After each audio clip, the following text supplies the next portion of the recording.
Olá, meu nome é Andriele, sou acadêmica do terceiro ano do curso de Medicina da Unipar. Faço parte da Liga Acadêmica de Anatomia Clínica e, junto com os meus colegas Lucas Rocha, Gabriela Batista e Gabriele Pereira, com a orientação do nosso professor e preceptor da Liga de Anatomia, Dr. Paulo Henrique Kinoshita Cândido, desenvolvemos um trabalho sobre os cálculos biliares, as principais manifestações clínicas e os fatores de risco para o seu desenvolvimento. O objetivo desse trabalho foi realizar uma abordagem bibliográfica sobre o desenvolvimento de cálculos biliares, suas características, suas manifestações clínicas e os fatores de risco relacionados. Então, a colelitíase, esse processo de formação dos cálculos biliares, acomete aproximadamente 20% da população adulta nos países ocidentais. A maioria desses cálculos biliares, quando presente, se manifesta de maneira assintomática e, quando sintomáticos, podem ocasionar manifestações como cólica biliar, que se caracteriza por uma dor súbita, constante e intensa na região do quadrante superior direito, com duração de mais de 30 minutos. E outras manifestações que podem ocorrer é quadros de vômito e náuseas. Também pode ter o sinal de Murphy positivo, que é dor pela compressão da vesícula biliar durante expiração profunda. Então, esses cálculos eles são classificados de acordo com a sua composição característica, e aqui tem a representação de alguns deles.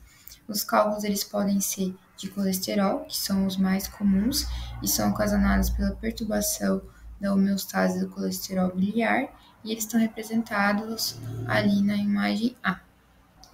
E os cálculos de pigmento, eles resultam do metabolismo anormal da bilirrubina. Eles podem ser de cor preta ou marrom. O de cor preta está representado ali na imagem F, e eles são resultantes de um processo de hemólise. E o de cor marrom, eles estão associados a uma infecção bacteriana ou parasitária que acontece no sistema biliar. A formação de cálculos ocorre a partir de uma complexa interação entre condições ambientais, metabólicas e também genéticas, e existem alguns fatores de risco que podem aumentar a chance de desenvolvimento desses cálculos. E esses fatores de risco eles podem ser não modificáveis, como por exemplo o sexo, a idade, a etnia, suscetibilidade genética, ou modificáveis, como por exemplo os relacionados à dieta.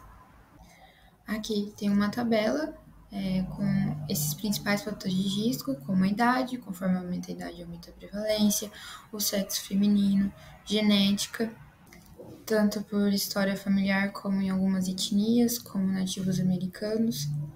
A gravidez, pela mudança qualitativa que acontece na composição da bile e também pelo retardo do esvaziamento da vesícula, a obesidade, porque aumenta a síntese e a secreção de colesterol, a perda de peso rápida, tanto por uma cirurgia bariátrica como por uma ingesta baixa em calorias, cirrose e anemias hemolíticas, o uso de alguns medicamentos como estrogênio, fibrato, algumas condições de estase da via biliar, como diabetes mellitus e nutrição parenteral total, e também a redução da atividade física.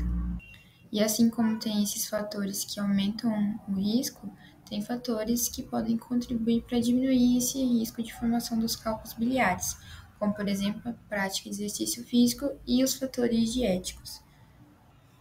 Já que os cálculos biliares, se não tratados, eles podem levar a complicações como colecistite, infecções, perfuração e gangrena. E como conclusão, a formação dos cálculos biliares é uma patologia comum em relação às vias biliares, por isso o reconhecimento da patologia e a prevenção em relação aos fatores de risco, principalmente os modificáveis, são importantes para que sejam evitadas possíveis complicações. Essas aqui são as referências e muito obrigada.